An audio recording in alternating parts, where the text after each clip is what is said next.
नमस्कार दोस्तों, आपका स्वागत है एक बार फिर से आपके अपने YouTube चैनल में। मित्रों, आज की वीडियो में हम जानेंगे द्रौपदी के एक ऐसे अनोखे राज के बारे में जिसे जान करके आप हैरान रह जाएंगे। मित्रों, महाभारत की कहानी में ऐसा बहुत कुछ हुआ जिसकी कल्पना कर पाना भी मुमकिन नहीं था। इस श्रेणी में द्रौपदी का 5 भाइयों की पत्नी होना मुख्य तौर पर देखा जा सकता है। ईर्ष्या, धन संपत्ति का लालच, मानसिक भटकाव, प्रतिशोध की भावना, घमंड और मानसिक द्वंद्व सभी तत्व इस कहानी में मौजूद हैं। महाभारत की कहानी की अलग अलग विद्वान अलग अलग तरह से व्याख्या करते हैं। महाभारत से संबंधित कई लोकप्रिय कथाएं भी मिलती हैं। इसी श्रेणी में एक है जाम्बुल अध्याय, जिसमें द्रौपदी अपने राज का खुलासा करती है। द्रौपदी 5 पांडवों की पत्नी थी, लेकिन वह अपने 5 पतियों को एक समान प्यार नहीं करती थी।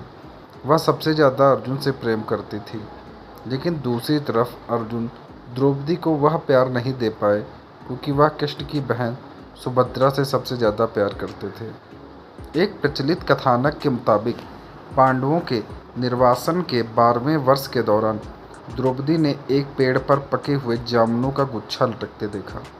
द्रौपदी ने तुरंत ही इसे तोड़ लिया। जैसे ही द्रौपदी ने ऐसा किया, भगवान कृष्ण वहां पहुंच गए।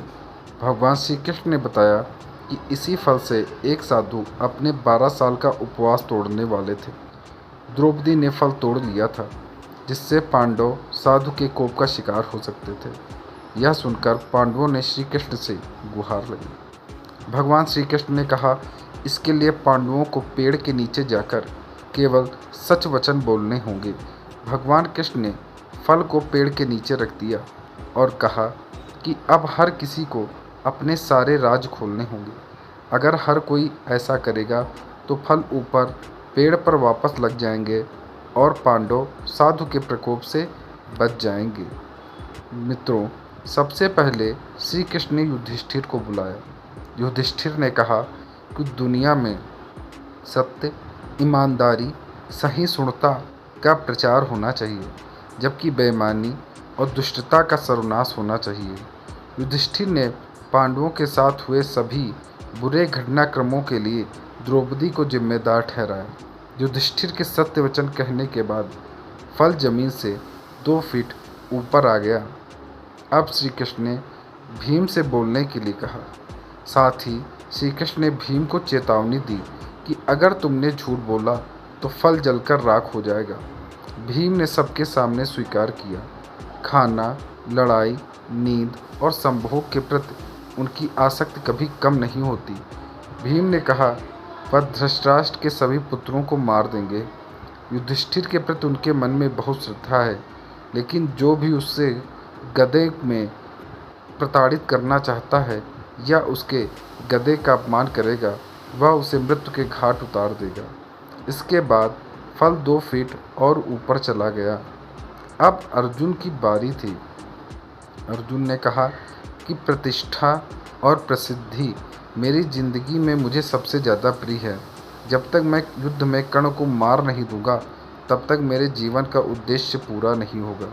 मैं इसके लिए कोई भी तरीका अपनाऊंगा, चाहे वह धर्म विरुद्ध ही क्यों ना हो। अर्जुन ने भी कुछ नहीं छिपाया।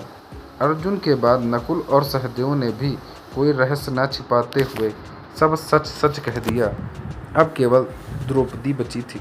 द्रौपदी ने कहा, मेरे 5 पति मेरी 5 ज्ञानेंद्रियां यानी आँख, कान, नाक, मुंह और शरीर हैं, और मेरे 5 पति हैं, लेकिन मैं उन सभी के दुर्भाग्य का कारण हूँ। मैं शिक्षित होने के बावजूद बिना सोच विचार किए अपने कार्यों के लिए पछता रही हूँ।